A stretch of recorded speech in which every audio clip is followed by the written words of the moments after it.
दोस्तों, जीवन में कर्मों की मार से कोई बच नहीं पाया है। यदि आपके जीवन में भी दुखों ने आपको घेरा हुआ है तो सिर्फ 2-3 मिनट लगेंगे। इस कहानी को बड़े ध्यान से सुन लीजिएगा और समझ लीजिएगा, फिर आपको समझ में आएगा कि इस जीवन का मूल्य क्या है। बेईमानी का पैसा शरीर के एक एक अंग को फाड़ कर निकलता है। आज की कहानी एक सच्ची घटना पर आधारित है। रमेश चंद्र, जो पंजाब के खन्ना नामक शहर में एक मेडिकल स्टोर चलाते थे, उन्होंने अपने जीवन का एक पृष्ठ खोलकर सुनाया जो दर्शकों की आंखें भी खोल सकता है और शायद उस पाप से जिसमें वह भागीदार बना उससे भी बचा जा सकता है। रमेश चंद्र का मेडिकल स्टोर, जो कि अपने स्थान के कारण काफी पुराना और अच्छी स्थिति में था, लेकिन जैसे ही कहा जाता है कि धन एक व्यक्ति के दिमाग को भ्रष्ट कर देता है, और यही बात रमेश चंद्र जी के साथ भी घटित हुई।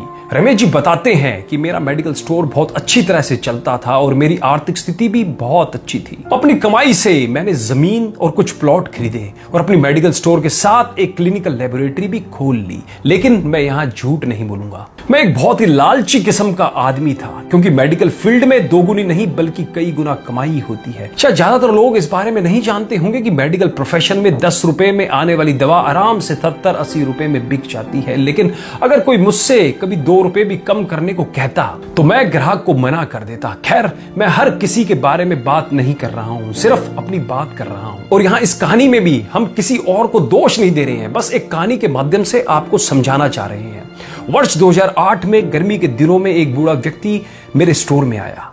उसने मुझे डॉक्टर की पर्ची दी, मैंने दवा पढ़ी और उसे निकाल लिया। उस दवा का बिल 560 रुपए बन गया। बूढ़े ने उसने अपनी सारी जेब खाली कर दी, लेकिन उसके पास कुल 180 रुपए थे।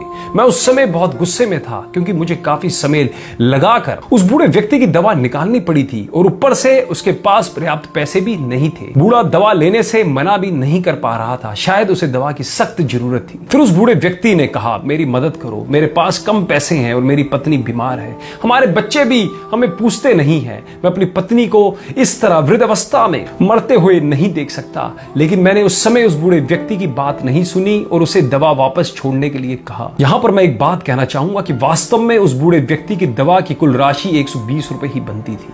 अगर मैंने उससे 150 रुपए भी लिए होते तो भी मुझे 30 रुपए का मुनाफा ही होता। लेकिन मेरे लालच ने उस बूढ़े लाचार व्यक्ति को भी नहीं छोड़ा। फिर मेरी दुकान पर खड़े एक दूसरे ग्राहक ने अपनी जेब से पैसे निकाले और उस बूढ़े आदमी के लिए दवा खरीदी, लेकिन इसका भी मुझ पर कोई असर नहीं हुआ। मैंने पैसे लिए और बूढ़े को दवाई दे दी।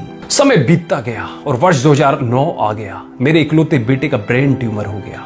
पहले तो हमें पता भी नहीं चला, लेकिन जब पता चला तो बेटा मृत्यु के कगार पर था। पैसा बहता रहा और लड़के की बीमारी खराब होती गई। प्लॉट बिक गए, जमीन बिक गई और आखिरकार मेडिकल स्टोर भी बिक गया। लेकिन मेरे बेटे की तबीयत बिल्कुल नहीं सुधरी। उसका ऑपरेशन भी हुआ और जब सब पैसा खत्म हो गया तो आखिरकार डॉक्टरों ने मुझे अपने बेटे को घर ले जाने और उसकी सेवा करने के लिए कहा। उसके पश्चात 2012 में मेरे बेटे का निधन हो गया। मैं जीवन भर कमाने के बाद भी उसे बचा नहीं सका। 2015 में मुझे भी लकवा मार गया और मुझे चोट भी लग गई। आज जब मेरी दवा आती है तो उन दवाओं पर खर्च किया गया पैसा मुझे काटता है, क्योंकि मैं उन दवाओं की वास्तविक कीमत को जानता हूं। एक दिन में कुछ दवाई लेने के लिए मेडिकल स्टोर पर गया और 100 रुपए का इंजेक्शन मुझे 700 रुपए में दिया गया। लेकिन उस समय मेरी जेब में 500 रुपए ही थे और इंजेक्शन के बिना ही मुझे मेडिकल स्टोर से वापस आना पड़ा।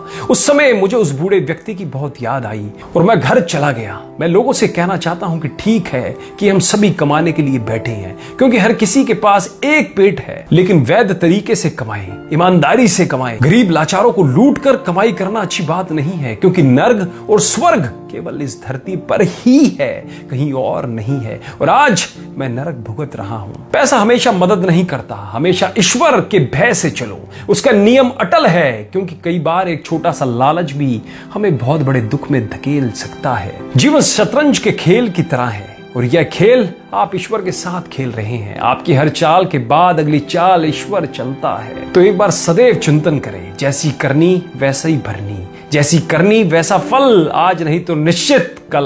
हम बदलेंगे, युग बदलेगा। कहानी अच्छी लगी हो तो अपने फेसबुक वॉल पर, अपने व्हाट्सएप ग्रुप में सभी दोस्तों रिश्तेदारों में इस वीडियो को ज्यादा से ज्यादा शेयर करो, जिनसे आज के समय जो लोग दूसरों की मजबूरियों का फायदा उठा रखे हैं उनकी मानसिक स्थिति के अंदर परिवर्तन आ सके और वो भी कुछ अच्छा काम कर सके। कहानी अच्छी लगी हो तो कमेंट भी जरूर कीजिएगा। धन्यवाद।